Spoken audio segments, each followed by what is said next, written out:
Today, I will be sharing an in-depth review of another weapon type familiar to the Sumatran Malays that I recently added into my collection.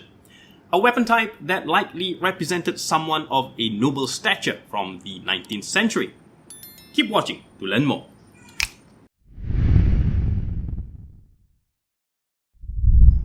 Okay, hi guys, and welcome to another video. May you be in good health and positive spirit always.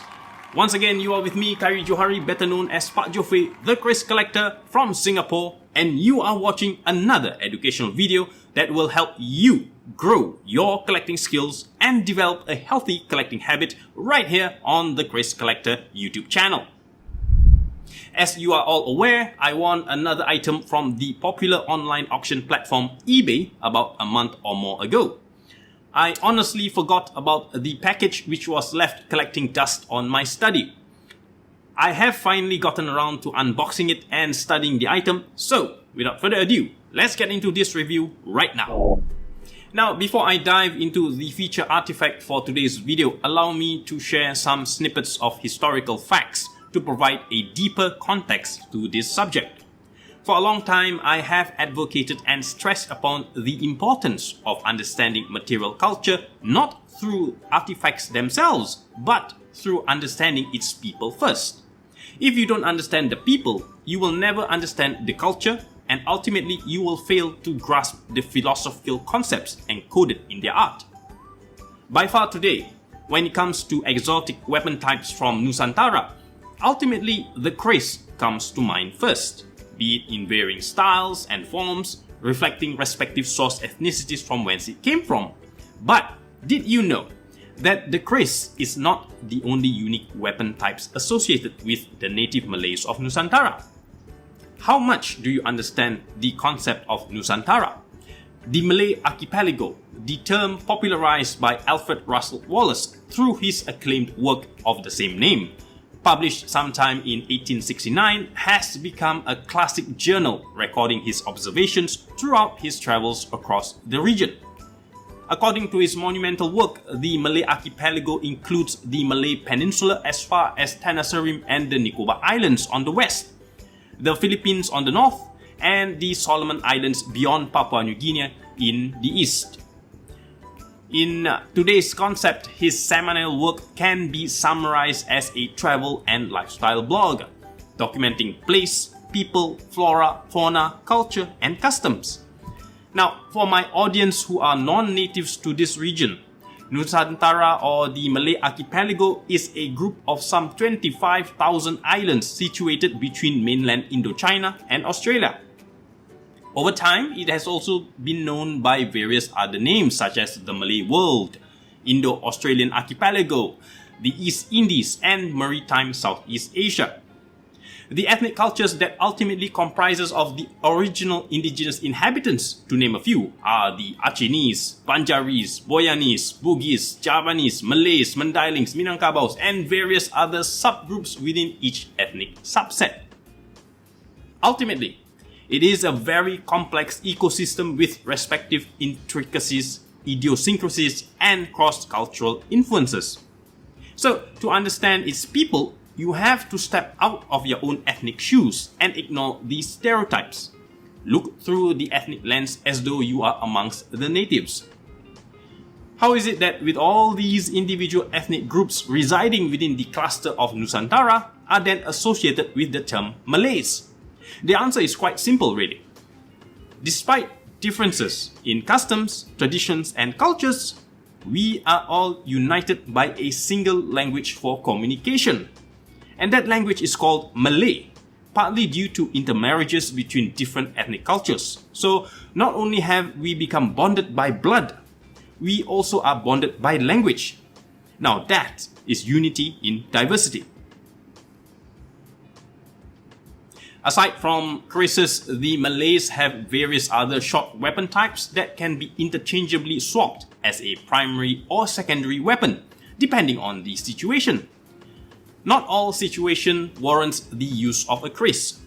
Some notable weapon types which you may have already been familiar with are the likes of the badik, tumbuk lada, kerambit, lawi ayam, sewar, jembiah, pisau bayam, rencong Aceh, and beladau to name a few.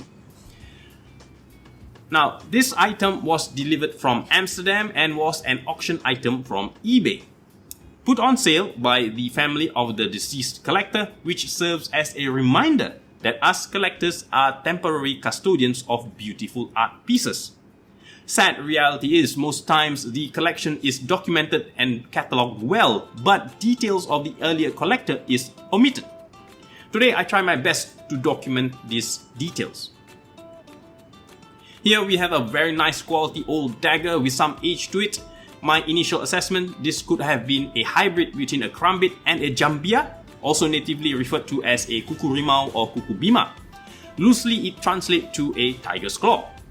However, after analyzing the characteristics and traits present on this fine specimen, categorically I would say that it would be more appropriate to classify this under the variant of a Beladau.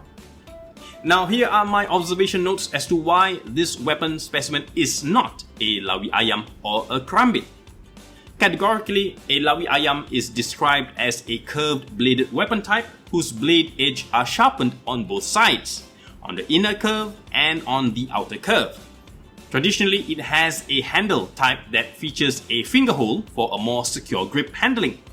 And a Lawi Ayam typically has a thin blade that lacks a central spine. So when you compare all these documented features, this weapon example here lacks all the mentioned unique features supposedly present in a Lawi Ayam. Hence, we can safely isolate it from being categorized as such. Next, we can compare this against a Jembiah. Originally, this is a weapon type unique to the Arabs. Jembiahs are larger in size, featuring a thick curved blade with an obvious central spine. The hilt handle too is somewhat unique, featuring a pommel-like top with a slender vertical hourglass grip. Again, comparing these mentioned description with the specimen example on hand, clearly it rules out the category of a Jembiah. Last but not least, let's compare this against the description of a Beladau. Traditionally described as a curved, short-bladed weapon type with a subtle central spine, with a sharpened edge on the inward curve, featuring a hilt that somewhat mirrors a cockatoo's head.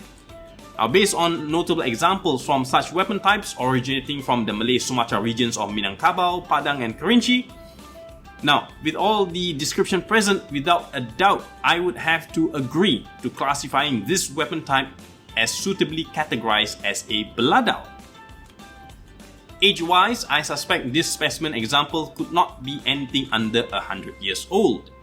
Definitely 100 years of age or perhaps a bit more.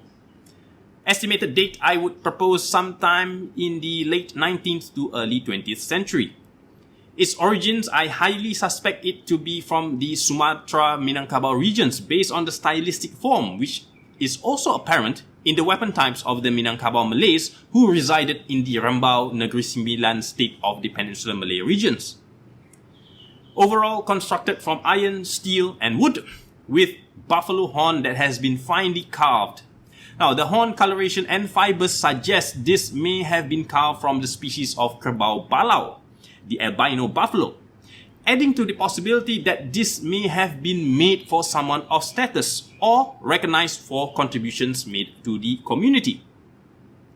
Another interesting cultural note is that Minangkabau society are matriarchal in nature, whereby a woman is usually in the high seat of the family. On that note, it is even more likely that this weapon type may have been a concealed weapon of choice for the leading matriarch. Small and feminine in size, lightweight, and easily concealed within the folds of a Minangkabau lady's waist sash. The provenance information that I was able to gather so far, this item was added to the collection of the previous collector sometime back in the 1970s. This was once in the collection of one Mr. J.B. Amsterdam from the Netherlands.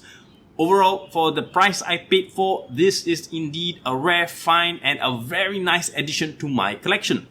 Still in fairly good condition with no visible cracks or signs of repair, save for some natural wear and splits suggesting its old age, followed closely with a nice surface patina. Before I conclude today's video, let me share a verse from the Holy Quran, chapter 6, Surah Al-An'am, verse 108, as a reminder to myself and my dear friends to seek the pleasure of Allah Subhanahu wa Ta'ala in all matters, especially in matters of differences in opinions and religion.